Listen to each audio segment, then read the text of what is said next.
Did you see that shit? MMA podcast. Hosted by mixed martial arts journalist Mike Strauss, aka Strauss21, and Chicago's #1 underground comedian, Apollo Taj Mahal. Thank you for listening. I am Mike Strauss, aka Strauss21, with Chicago's #1 underground comedian, Apollo Taj Mahal. We appreciate it, guys. If you like the interview, and I know you will, be sure to go ahead and listen to the full episode. You can find it on our website, didyousseethatshit.com, YouTube, iTunes, Stitcher, Google Play, pretty much wherever you find your favorite podcast. Be sure to listen to the whole episode. We appreciate it very much, guys. Right now, I want to welcome Shane Kruchten, the War Rhino. What's going on, brother? What's going on, man? How you doing? Doing good, man. I appreciate you doing this, Shane. I know that you're a busy man lately. I don't know if a lot of people know, though, Shane. You've been fighting professionally, brother, for over 10 years now. You have a record of 12-4. What's next for you? Are you still under contract with Bellator? Yeah, currently still under contract right now. I'm under medical suspension, but taking care of a couple things, and then hopefully get back in there. I want to try getting back in Bellator cage before the end of the year, so we'll see if that can happen. Very cool. What camp are you working with nowadays? 10th Planet San Diego and Team Hurricane Awesome. So I'm down here in San Diego with Liz Carmouche and Alima McFarlane. So we're down here pushing forward every day. I actually just started recently at 10th Planet here in Lombard, Illinois, with Omar Ocasio. So very cool, man. Yeah, cool. Yeah, we're the Freak Brothers down here. The Freak Brothers got us, Gio and Boogie. Those guys are legit jiu-jitsu practitioners, no doubt. Gio especially. You're seeing his name pop up more and more everywhere, you know? Oh, it's nonstop. 2 years ago, ADCC, 4th place in the world. Boogie man just won combat EBI. So Alima Lay put her name on the map. She's now a world champion for Bellator. So, and then you got, the old war dogs, if you would, me and Liz still pushing forward. Weil Watson just retired, UFC vet. I mean, we got a heck of a team down here that just keeps growing, and it's just nonstop. Shane, man, I was reading a story about you by Dennis Lin. It was from the San Diego Union Tribune. It was about your old days, man, in Wisconsin. It had to do with fighting. You were in a bar. I was hoping you could kind of tell me if it was. Is that story true? Yeah, that's a 100% accurate truth. It's fucking crazy, man. So.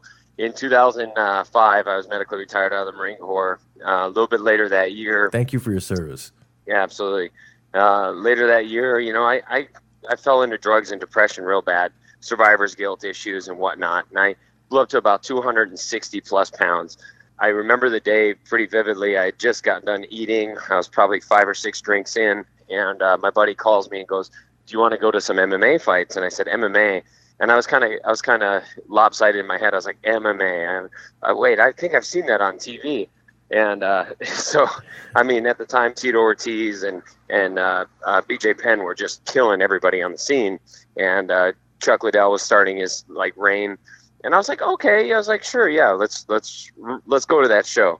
So I went to it, and I remember walking in. It was in the back of this bar, and there was just a boxing ring set up. And I sat down and had a couple drinks in my hand, and this guy walks up and goes, "You look like a big dude." I was like, "Yeah, what about it?" He goes, "You ever fight?" And I was like, "Yeah, I've fought before." Stupid. I'm 260 plus pounds. I'm pretty well on my way to, just really bad inebriation at the time. And he goes, "Hey, listen, I'll give you a $500 bar tab. I'll give you a pair of shorts. Get in there and fight."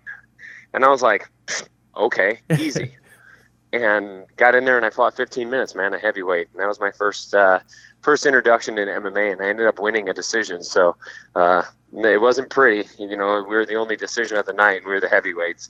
So I'm not saying that it was, it was very lackluster at best, probably. But I won. That's a great story, man. And you won your first bout. How about that with no professional training, really? I not even really. I didn't even have anything. I had some basic Marine Corps stuff and years of wrestling. That's all I had to really use, and that's what I used for the fight. Man, I love it. And, you mentioned you were in the Marine Corps. I'm a big fan of artwork, tattoos, and whatnot. I'm on my way to completing my first full sleeve myself. Couldn't help but notice some of your artwork, and you have a memorial of sorts on your back, right? Correct. Yeah, I have a tattoo down my back. It's all 19 men that I served with that were killed in action.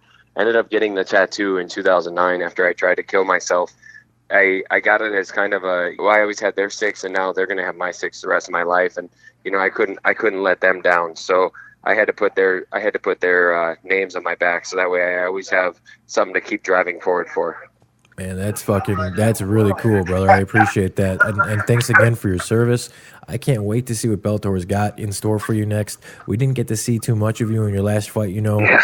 I know that you have a lot more to show. You're 12-4. You've been doing this for a long time. And Aaron Pico, that fucking kid is the real deal. So no shame in that, Yeah, and like you said, there's no shame, and it just sucks that with that many pro fights and you get stunned or you get staunched that fast. It's almost an embarrassment. I mean, I have I don't even know on my record. I got a 6 or 9 second victory before, so I can only imagine what that kid went through. And I was always saying I would never be on the wrong side of a highlight reel, and here I was. I'm on the wrong side of a damn internet viral highlight reel. There's videos now and memes made about me.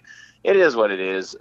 At the end of the day, I just smile. And last night I actually got a text message from one of my mentors coming up in the sport, Pat Spate, old Affliction Fight, Strikeforce guy. He texted me and he goes, listen, he goes, I hope you have your head high after that loss. And I text him back, a question mark. I was like, what?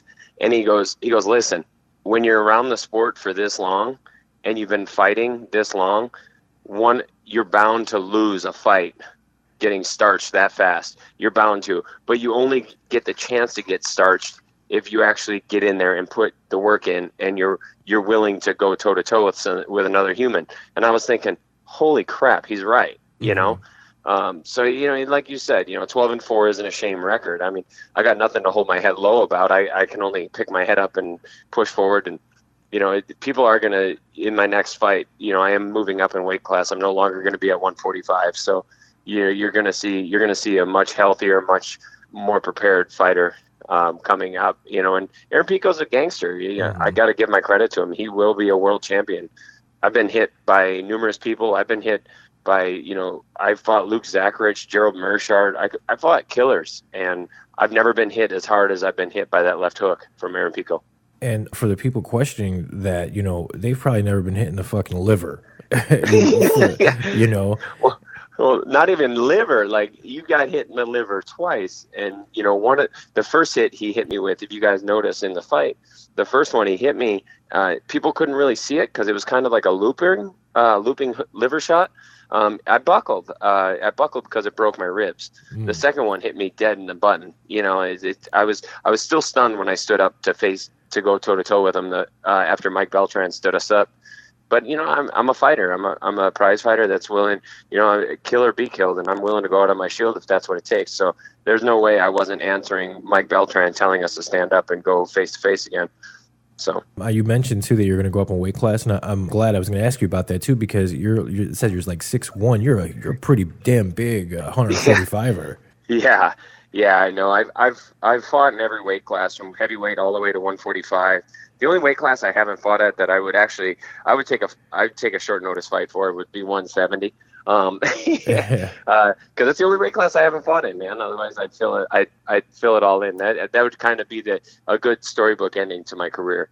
But it is what it is. I just really need to. I need to move up. I'm in my 30s. And if you look at my pictures, man, even King Mo, he's a really close friend of mine, as is Tito Ortiz. And both of them stopped me outside the cage, and they're like, dude, you look like you were still cutting weight in the ring, in the cage. And I was like, they're like, you did not look healthy. My body was freaking out. I actually dropped from day of weigh-ins. I ate a bunch of food and hydrated well. I was 168 when I went to bed. And when I woke up on fight day, I was 160. Wow. I floated almost 8 pounds. So that's your body freaking out, Yeah. I couldn't gain weight, man. I couldn't gain weight to save my own life. Yeah, I think lightweight's going to do you better. You have a frame for a lightweight fighter. I think that's going to do you a lot better, for sure. Correct. For yeah, sure. I agree. Well, I can't wait to see what Bellator has planned for you next, man. I'd love to have you on maybe before your next fight. For sure, man. I appreciate it. Thank you. Real quick before I almost forgot, we have this little tradition kind of here that we do. Could you say this is Shane Kruchten and you're listening to the Did You See That Shit podcast? All right. Hey, everybody, this is Shane Kruchten, and you're listening to Did You See That Shit podcast.